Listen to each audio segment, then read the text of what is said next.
کریم اما بعد فاعوذ باللہ من الشیطان الرجیم بسم اللہ الرحمن الرحیم قل یا ایہا الناس انی رسول اللہ الیکم جمیعا وقال النبی صلی اللہ علیہ وسلم انا آخر الانبیاء وانتم آخر الامم او کما قال النبی صلی اللہ علیہ وسلم۔ رب نے بنائی کیا پیاری صورت محمد کی، رب نے بنائی کیا پیاری صورت محمد کی، ہوئے عاشق وہ جس نے دیکھ لی صورت محمد کی۔ کمال حسن یوسف پہ فقط عاشق زلیخا تھی،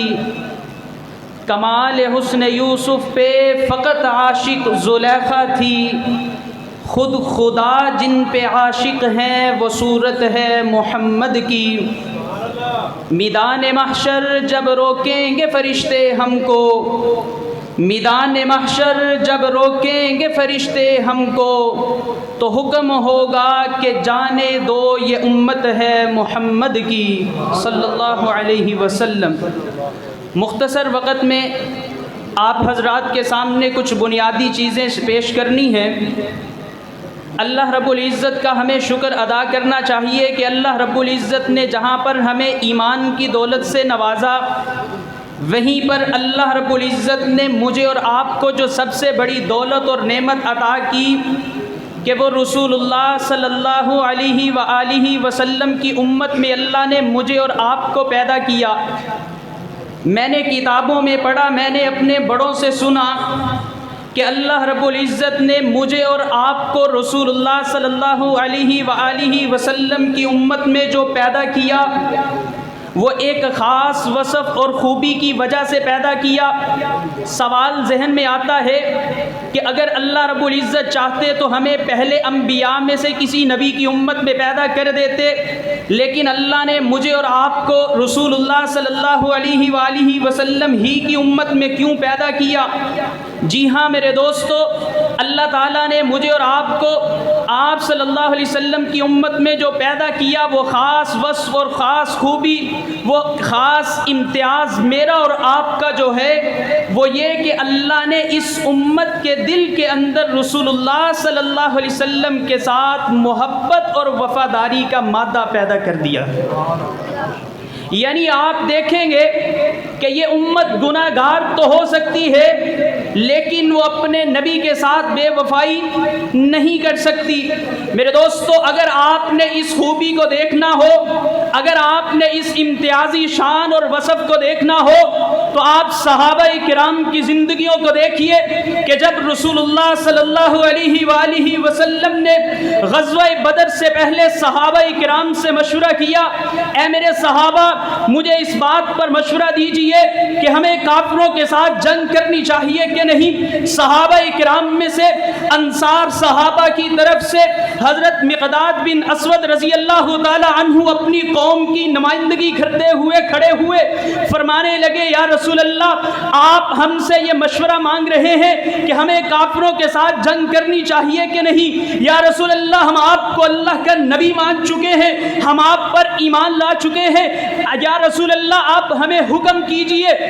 ہم آپ کے حکم کی تعمیل کے لیے ہر وقت تیار ہیں۔ مہاجرین میں سے حضرت ابوبکر صدیق رضی اللہ تعالی عنہ، سعد بن معاذ رضی اللہ تعالی عنہ اپنی قوم کی نمائندگی کرتے ہوئے کھڑے ہوئے فرمانے لگے، یا رسول اللہ ہم آپ پر ایمان لا چکے ہیں، ہم آپ کو نبی مان چکے ہیں، یا رسول اللہ آپ ہم سے مشورہ مانگتے ہیں کہ ہمیں کافروں سے جنگ کرنی چاہیے کہ نہیں؟ یا رسول اللہ آپ ہمیں حکم کیجئے، خدا کی قسم آپ ہمیں حکم کریں گے سمندر میں کود جائیں، یا رسول اللہ سمندر میں کود جائیں گے، یا رسول اللہ آپ ہمیں حکم کریں بچوں کو یتیم کروا دیں، ہم یتیم کروا دیں گے، لگے یا رسول اللہ اپنی بیویوں کو بیوہ کروانا پڑا تو کروا دیں گے لیکن آپ کے ساتھ بے وفائی نہیں کریں گے۔ فرمانے لگے کہ یا رسول اللہ ہم موسیٰ علیہ السلام کی قوم کی طرح نہیں کہ جب موسیٰ علیہ السلام نے اپنی قوم کے لوگوں کو کہا کہ اے میری قوم آؤ فرعون کے ساتھ مقابلہ کریں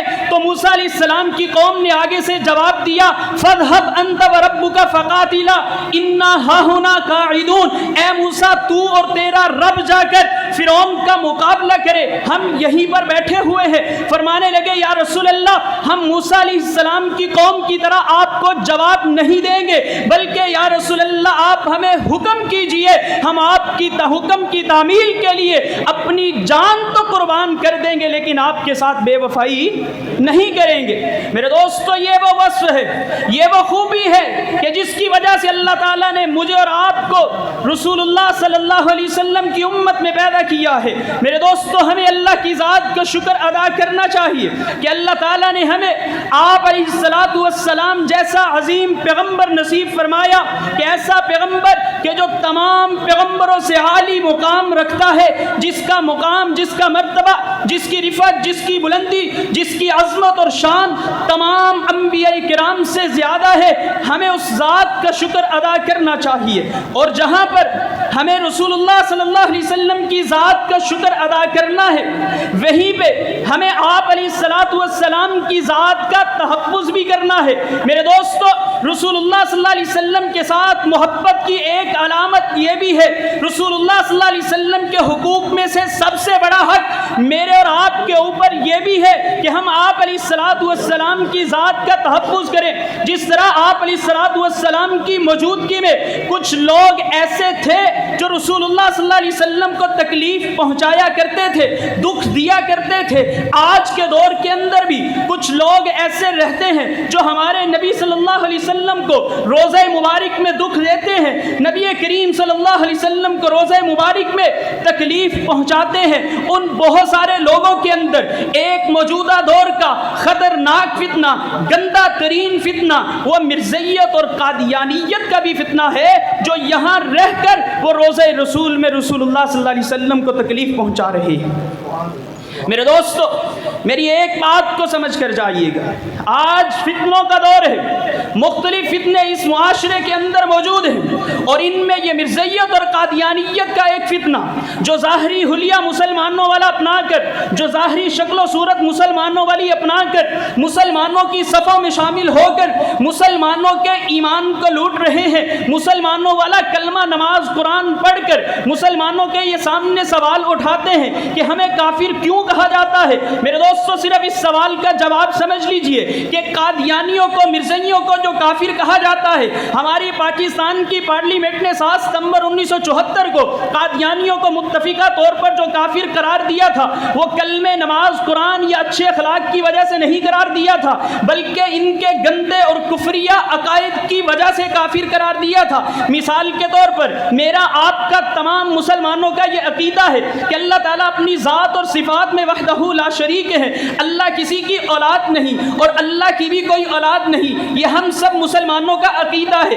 لیکن قادیانی جس شخص کو اللہ کا آخری نبی مانتے ہیں اس کا نام مرزا غلام قادیانی، مرزا غلام قادیانی کی شخصیت، اس کی پرسنالٹی، اس کا کردار وہ کیسا تھا اس کے لیے الگ سے وقت ہونا چاہیے، لیکن مختصراً آپ اس چیز کو سمجھ لیجئے کہ مرزا قادیانی کا کریکٹر، اس کا کردار، اس کی شخصیت اور پرسنالٹی وہ اس قابل نہیں تھی کہ اسے ایک شریف انسان بھی مانا جائے، لیکن اس کے باوجود مرزائی اور قادیانی اس شخص کو اللہ کا آخری نبی مانتے ہیں۔ اس نے بہت ساری کتابیں لکھی، اس کی ایک کتاب جس کا نام تذکرہ، صفحہ نمبر 152، وہ اپنی کتاب میں خدائی کا دعویٰ کرتے ہوئے لکھتا ہے رأیتنی فی المنام عین اللہ وتیقنت اننی ہوا، کہ میں نے اپنے ایک کشف میں دیکھا کہ میں خود خدا ہوں اور میں نے یقین کر لیا کہ واقعتاً میں ہی خدا۔ نعوذ باللہ۔ میرے دوست دوستو اسی پر بس نہیں کی، اس نے کہا کہ جب میں خدا بن گیا تو پھر خدائی صفات بھی میرے اندر آ گئی، اور میں اس وقت یقین کرتا تھا کہ میرے اعضاء میرے نہیں بلکہ اللہ کے اعضاء ہو چکے ہیں، نعوذ باللہ۔ میرا اور آپ کا عقیدہ ہے کہ اللہ کسی کی اولاد نہیں۔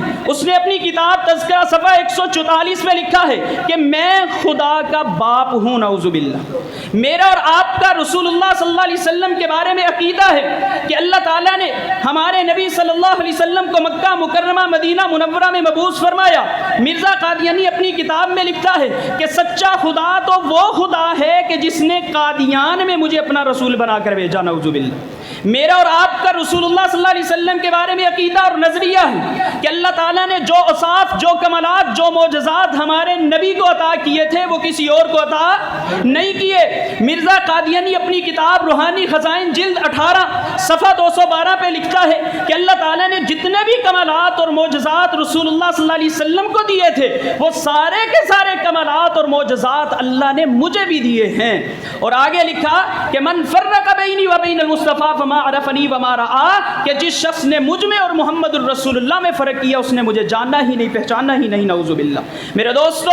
اس بات کو ہمیشہ ذہن میں رکھیے گا کہ قادیانیوں کو جو کافر کہا جاتا ہے وہ ان گندے غلیظ عقائد اور کفریہ عقائد کی وجہ سے کافر کہا جاتا ہے، نہ کہ ان کے کلمے نماز روزے یا اچھے اخلاق کی وجہ سے۔ اور ایمان اور کفر کا جو معیار ہوتا ہے وہ عقیدے پہ ہوا کرتا ہے، عمل پہ نہیں ہوا کرتا۔ میرے دوستو جس طرح صحابہ کرام نے ان کافروں کا، ان ایسے لوگوں کا کہ جنہوں نے رسول اللہ صلی اللہ علیہ وسلم کو تکلیف پہنچائی، ان کے ساتھ مقابلہ کر کے رسول اللہ صلی اللہ علیہ وسلم کے ساتھ محبت کر کے دکھائی، آج مجھے اور آپ کو بھی اگر اس بات کا دعویٰ ہے کہ ہمیں اپنے نبی سے بڑی محبت ہے، ہمیں اپنے نبی سے بڑا پیار ہے، غلامی رسول میں موت بھی قبول ہے، میں عاشق رسول ہوں، اگر یہ سارے دعوے آج میرے اور آپ کے بھی ہیں تو ضرورت اس بات کی ہے کہ ہم اپنے عمل کے ذریعے سے صحابہ کرام کی طرح رسول اللہ صلی اللہ علیہ وسلم کی ذات کا تحفظ کر کے دکھائیں۔